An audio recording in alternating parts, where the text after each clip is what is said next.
Mheshimiwa Spika, naanza na wimbo wa shukrani kwa Mwenyezi Mungu kutujalia uzima na kutuwezesha kukutana hapa siku ya leo.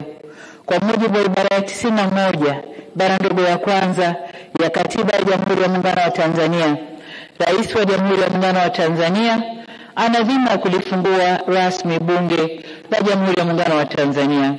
Ni kwa msingi huo leo nipo hapa kulitumia Bunge ili kutimiza matakwa ya ibara hiyo.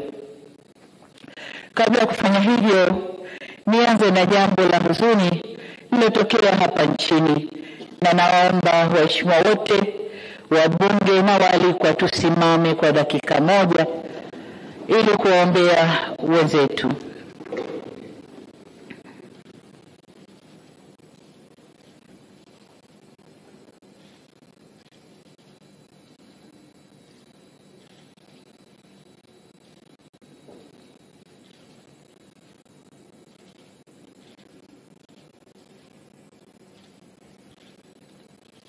Waheshimiwa, tukae. Tunaomba Mwenyezi Mungu aziweke roho za waliopoteza maisha kwenye vurugu zilizotokea tarehe 29 siku ya uchaguzi hapa nchini kwetu. Mungu ape malazi mema ya amani. Amen. Mimi binafsi, waheshimiwa wabunge, nimehuzunishwa sana na tukio lile. Natoa pole kwa familia zote zilizopoteza wapendwa wao, na tunaomba Mwenyezi Mungu kama tulivyoomba awapumzishe kwa amani. Aidha, kwa majeruhi tunawaombea wapone kwa haraka, na kwa wale waliopoteza mali zao tunawaomba wawe na stahamala na uvumilivu.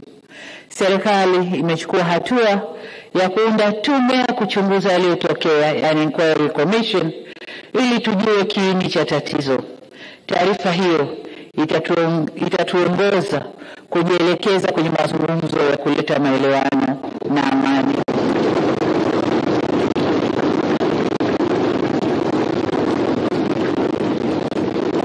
Mheshimiwa Spika, baada ya kueleza sononeko hilo, nijielekeze sasa kukupongeza wewe Mheshimiwa Musa Azzan Zungu kwa kuchaguliwa kuwa mbunge wa jimbo la Ilala na kupata imani ya waheshimiwa wabunge waliokuchagua kuwa spika wa bunge hili la 13.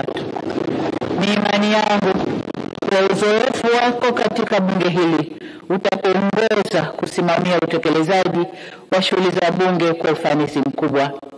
Aidha, nitumie fursa hii kumshukuru kwa dhati Spika mstaafu Mheshimiwa Dr.